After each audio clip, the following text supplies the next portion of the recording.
G'day. So something I like to do when I hire a boat off a company is do a bit of a video walkthrough of the boat. So this boat is from Whitsunday Escape. It's Lagoon 46 Flybridge called Escape Artist. It's got some pretty cool features, and this is one reason we hired her. She's lovely. So we'll start off here. We're on the starboard transom, and we'll start straight away. We've got a lovely Weber barbecue. Not much can go wrong with it. Easy to use, easy to keep clean. It's a good thing. While we're here, the tender's out at the moment. We're trying our luck with some fishing, but no more struggling. It has an electric winch to raise and lower. Makes life pretty easy. Anyway, we'll pop up here onto the starboard hull, and we'll walk forward. So this boat comes with part of the agreement. You don't have to hire two stand-up paddle boards, which has been really fun to learn how to use. I'd never used one before, so good fun. We come up to the bow. Underneath we've got a nice little sun area here. Gets pretty warm. You know, if it's your own boat, a nice shade over here would be sensational. And you can probably notice there's shades all around the saloon windows, which cuts down the glare and the heat inside the cabin as well. So here we have water tanks and some other things in there. And the furthest one over is the genset, which is really quiet, really easy to operate. Winch controls there, so you can stand here. There is a what do you call it, a remote that you can use as well. Head sail is a self-tacking head sail, so once set it's pretty easy to maintain for if you're up on the helm by yourself. A couple of princess seats, or dolphin seats as you call them. We're currently at Gloucester, which is right at the end of the survey area. Beautiful spot, I highly recommend it. A little bit tricky coming through the passage, but highly recommend it. Anyway, walk down here and we'll get up into the bridge. Really good. Some nice big Harkin winches. She's really easy to use. Both of these are electric, and there's another electric one on the other side, well, which you don't really need to use for anything. Everything's pretty much from here. Your jib sheet, your main halyard, and everything is locked in here, and all your reefs are just there as well. So she's pretty easy to use from up here. The other thing is it's got an electric traveller, so moving the boom from starboard to port side or in the middle. B&G equipment, I really like B&G. We had it on our last Lagoon hire as well. Really cool. We use the route, waypoint and routes a lot when we're planning our trips. Just throttle controls, nice and easy. It's got an anchor counter, but not in use. Obviously when the owner uses it. This area up here, at the moment it's under shade, is really nice. Obviously you've got all these clears that you can bring down and shut. If you're into the wind, yeah, it can get quite windy up here, and at this time of the year, in the morning, a little bit cold. You come through, we've just moved the traveller over because we're sitting here today. So the captain's the only one allowed here, which happens to be me. So I've just moved the traveller over because the sun's coming from over this way. So I'm getting the solar working. So only I'm allowed up here. It's to set the halyard and everything like that, and look after the sail bag. But a bit of solar on board, which helps. I think at the moment we're putting 17 amps in, so it all helps keep the power supply. So Andy tends to sit up here while I'm helming, keep me company, but it is a really cool spot just to chill out. It's really good coming into moorings too. This is a pro of the Flybridge, I think. You have unbelievably good vision forward. There's definitely pros and cons to having a Flybridge. Personally, I think I prefer the sports top, but look, it's definitely got some of the pros are, yeah, great visibility, this huge extra lounge area that you normally don't have. So really good. Like I said, another electric winch over this side, but that's a spinnaker halyard, which obviously we don't have on board. I begged her to give us the parasailer, but she wouldn't. So we'll just come back down into the outdoor area. I think Andy's down here chilling out. So there he is, having something to eat, reading his Kindle.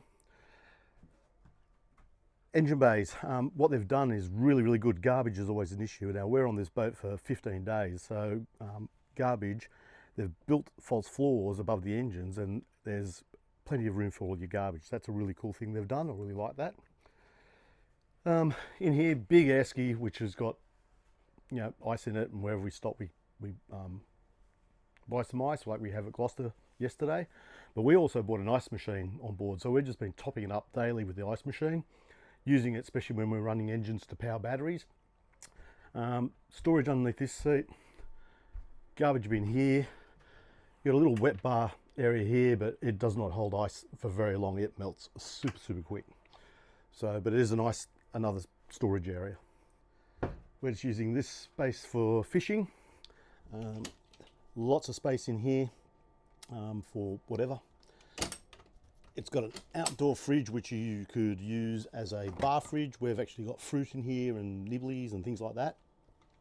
Being a long charter, we pretty much stocked up on food, so really good. Okay, main salon. Big galley. She's really easy to use actually. 2 people can work in here. Does get a little crowded. So this boat is a 4 cabin version. There's only 4 of us on at the moment, so we've each got a cabin to ourselves. But look, I can't see a problem with having, you know, 8 people aboard, 10 people aboard even, with kids being able to sleep up the top here or outside, or in the warmer months up on the Flybridge.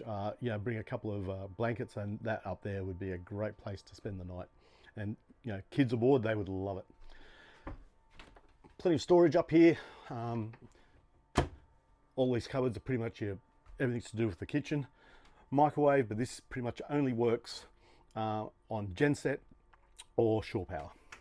Gas cooker, gas oven. Nav desk, no chart plotter down here, but we have the radio. But the other good thing this thing has is it's got a handheld.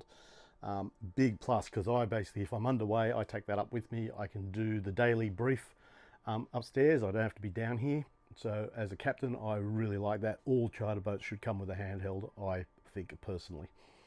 The Fusion stereo system, really cool. The book, 100 Magic Miles, fantastic. That's for the genset. Aircon, so each cabin has its own aircon, which is really cool.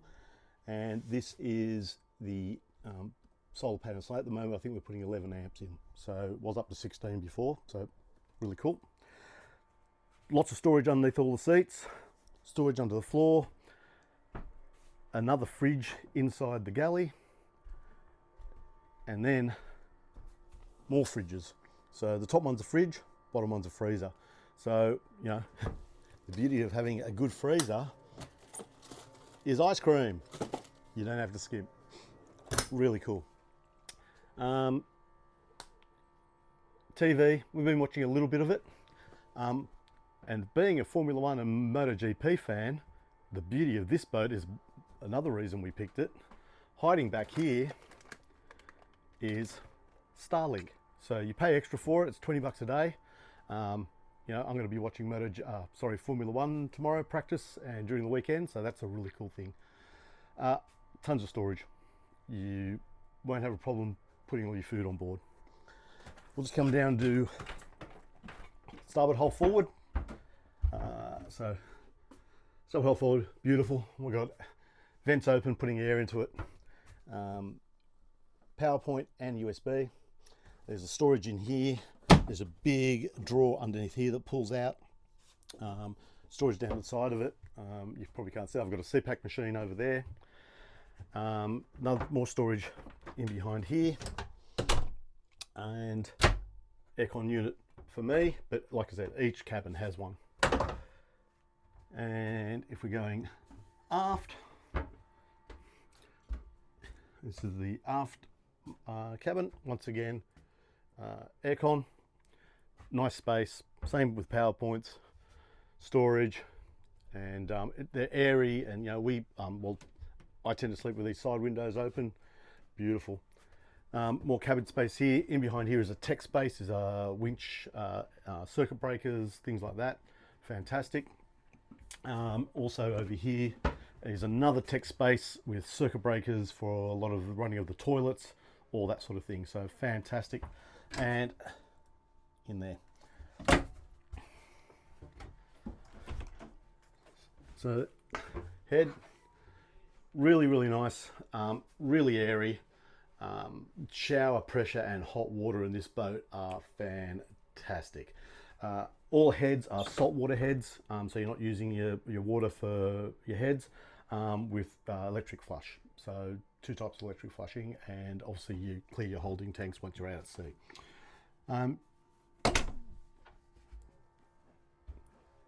Tech space or the tech panel for anchor light, or your nav lights, mast light. It's got a mast light on it. But this puppy here, Aquabase water maker, is just so easy to use. You turn your genset on, you press green, you don't have to do anything. It's all automatic. It sets its own pressures. You fill your water, you stop it, and then you do a freshwater flush. When that's all done, then you can turn your genset off. It is so easy to use. A lot of water makers, you've got to go down, adjust the pressure manually yourself, and then go down manually, get it to flush. But this is all just press a button, press a button, press a button. Really, really cool. So look, nice boat. Would I have it again? Certainly. Fantastic. So that's it. And lots of shades in here. Really, really nice. Okay, and these guys are back from their fishing. Did we get anything? No. No. Did get the bottom fish there. Yeah. So a little bit warm. And we see turtles. So beautiful. This is Bowen's just over there. So yep, nice boat.